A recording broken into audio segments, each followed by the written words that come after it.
Coach, thanks so much for joining us on the call today. If you take a minute to tie up the game against USF, please, and what you expect to see as you come back home Saturday to face Temple.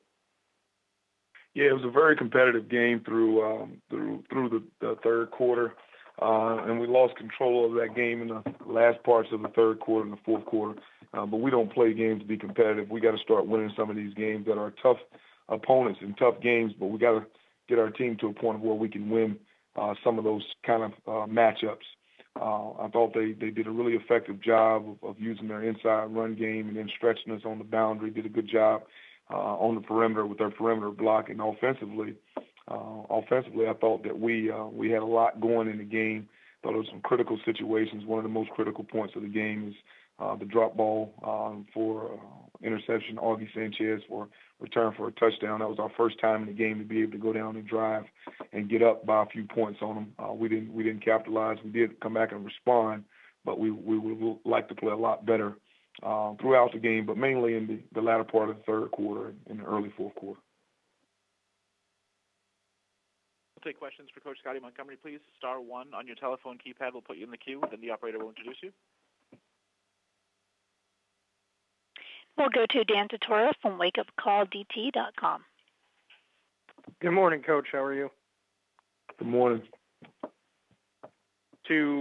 Obviously going off of that, like you said, you can't play close or competitive. You got to start winning some of these games. Just what you can say about, kind of a tale of two halves and what you saw to your team at halftime down 31-24, and then in the second half, if there's something you can build upon in those first couple quarters where you kept the game close between yourself and South Florida.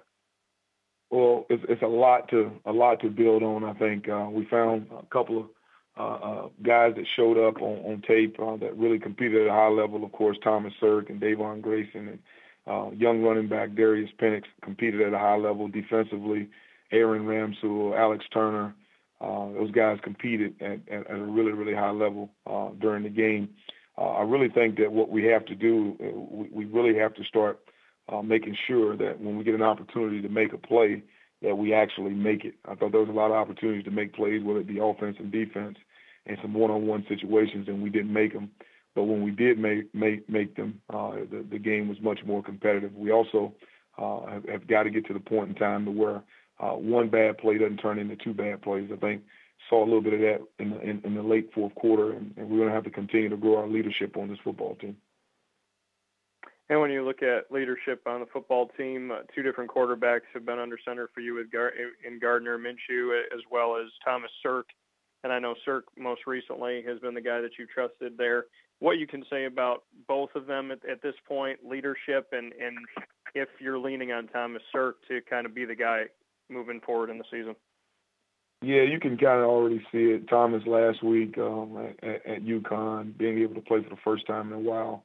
And then now this week again, him coming and playing such a spirited game. Now he's the familiarity with everybody. I don't think he's trying to get, familiar with anyone anymore. I think now it's time for us to see him, take the next step and go ahead and grab the team and lead the team, whether it be vocal or whether it be just by the way that he's playing. But they got a tremendous amount of respect for him. So, yeah, he's doing well. We'll start to see more of that out of him. Thanks, Coach. I appreciate your time. We'll go next to Mark Narducci with the Philadelphia Inquirer. Hello, Coach. First off, could I get your impressions on what you think of Temple? Yes, same physical Temple football style. You can tell that there's some new spots that are, that they're filling. And a lot of times when you fill in those spots and you're also growing in your first year, there's just a lot of unknown. So the one thing that worries us probably the most is the unknown of what the new staff is about to do, because we know that they are transitioning. There's been some changes as of late offensively, what they're doing, going a little bit more from 12 and 11 more to more 11 and spreading and putting guys in space. So that's something that you can see. Defensively, they're really talented at defensive end. They can get out to the passer with those guys. But I really like who they are in the back end. Number 3 and number 2 at safety, they present a whole host of problems. I really like them because they can tackle in the open field. But all in all, another big-time, tough, physical Temple football team that Coach has inherited, but still trying to grow and put his stamp on it. So, all in all, just a lot of physicality. Coach, one other thing. I know, like you say, you don't care about moral victories and all, but you've probably had one of the toughest schedules maybe in the country to begin with. How tough has that been to deal with, and do you think that maybe the toughest part is out of the way and maybe, it gets just a little bit better?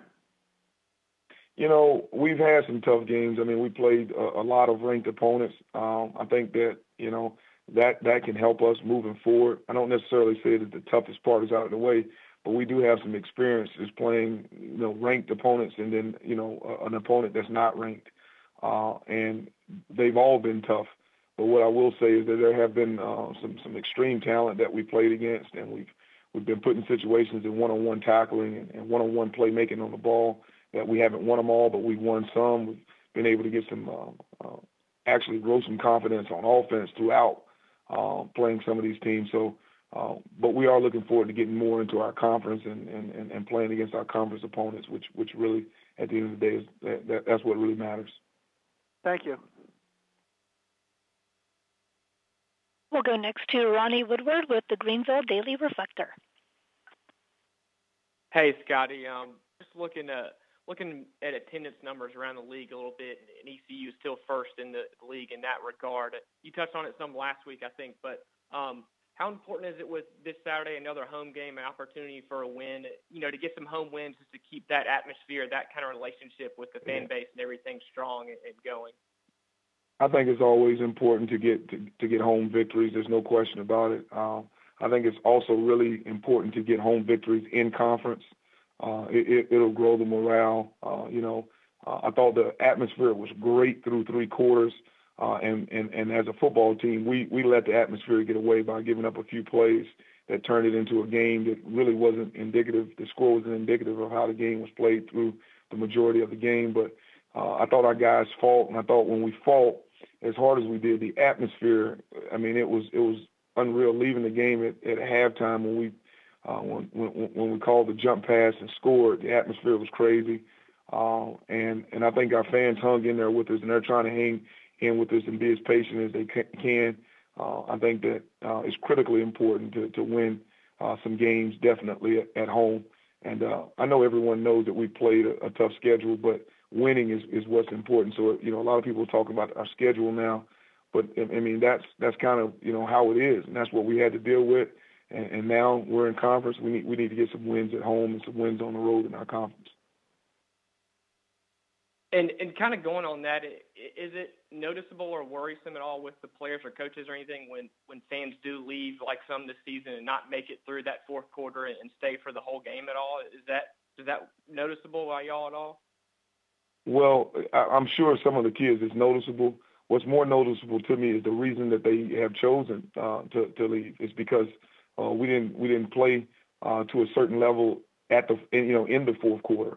So whether we try to get into the point of noticing people leaving or not, or saying that someone's wrong or right for leaving, I think we need to concern ourselves with the product on the field. And if the kids are noticing that, then when we get in those one-on-one situations, we need to win them, and it'll be people. This is the best. We have the best fan culture in this conference. So they'll once the product is exactly the way it's supposed to be, they don't have to worry about anybody leaving. Okay, thanks, Coach. We'll go next to Sean Pastor with Owls Daily. Hi, Coach. So just looking at your numbers, last several weeks, you're in games that are 70, 80, 90 points. And, Temple's games tend to, be a lot more lower scoring. And I wonder if it's different, how it might be different coaching the game itself, when it's, a tighter, low-scoring contest versus when both teams are really, rolling offensively. It's always when you play in Temple, sometimes it's like that because of, their physical style of running the football, then how physical they are on defense. So they're getting the ball back and they're running the ball. So there are certain things that change, strategy-wise, but it all comes back down to just execution on offense and then, being able to execute on defense. I don't really think that there's a whole lot of difference in, how the game is being played as long as it's a game where, you know, the clock is being maintained one way or another, whether people are playing with tempo or no tempo, you're still going to have to coach your team to execute. Okay, thanks. Coach, we thank you for your time today. We look forward to hearing from you again next Monday. Thanks a lot.